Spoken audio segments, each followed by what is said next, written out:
Assalamualaikum warahmatullahi wabarakatuh. Hari ini kita akan mendiskusikan terkait dengan sesar aktif yang berpotensi gempa di Indonesia. Jadi seperti yang sudah kita ketahui bersama bahwa Pusat Studi Gempa Nasional telah melansir beberapa sesar aktif yang melewati beberapa kota di Indonesia. Mungkin ada sekitar 300-an sesar-sesar tersebut. Nah, bagaimana cara kita beradaptasi dengan sesar aktif yang berpotensi gempa darat tersebut? Maka kita bisa kita bisa belajar dari rumah roboh dan longsor yang ada di Cianjur. Jadi kita bisa melihat ternyata gempa tidak membunuh, tapi rumah dan longsor bisa membunuh. Jadi kita bisa melihat pada waktu di Cianjur ternyata ada longsor yang menyebabkan banyak orang terbunuh, ada rumah-rumah juga yang rontok rata dengan tanah, dan juga ada pergeseran tanah. Jadi ada banyak hal yang bisa kita pelajari dari gempa di Cianjur.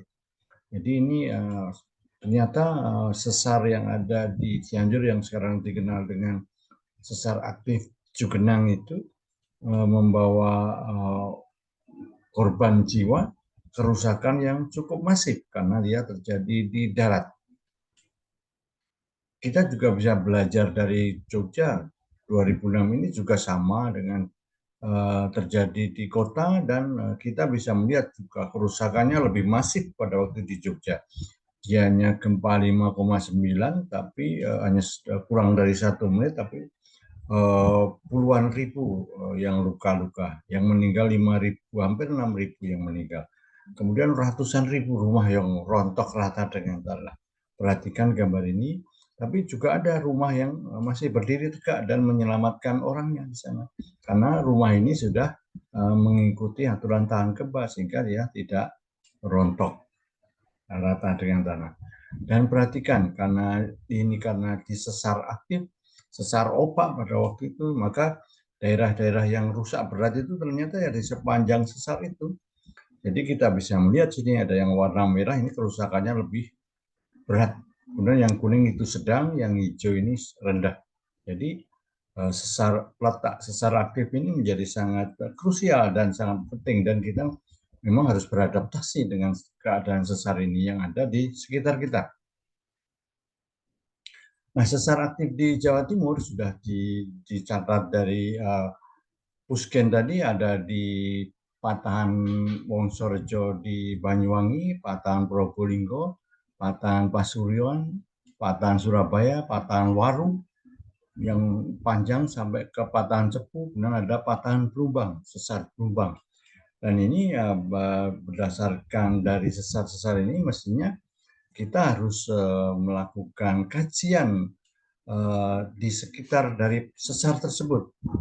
Jadi nanti kajiannya apa? Tentunya terhadap bangunan-bangunan yang ada di situ. Apakah dia bangunan di situ sudah mengikuti aturan tahan gempa atau belum? Kemudian yang kedua, tanahnya. Apakah tanahnya kalau terkena gempa bisa menjadi lebih menghancurkan?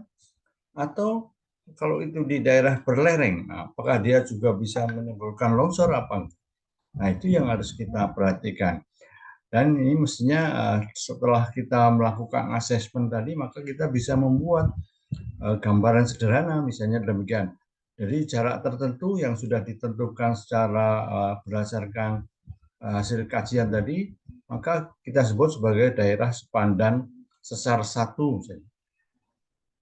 Jadi ada sepandan yang warna merah ini, terus ada sepandan yang kedua ini, terus ada sepandan yang ketiga yang warnanya kuning. Jadi ada yang merah, orange, dan kuning. Nah, jadi dari situ kemudian ada aturan-aturan yang harus dibangun.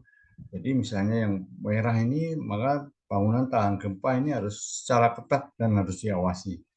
Kemudian yang oranye itu mungkin bangunan tahan gempa sedang, dan ini juga harus ketat diawasi. Kalau rendah pun demikian, juga dia harus diawasi.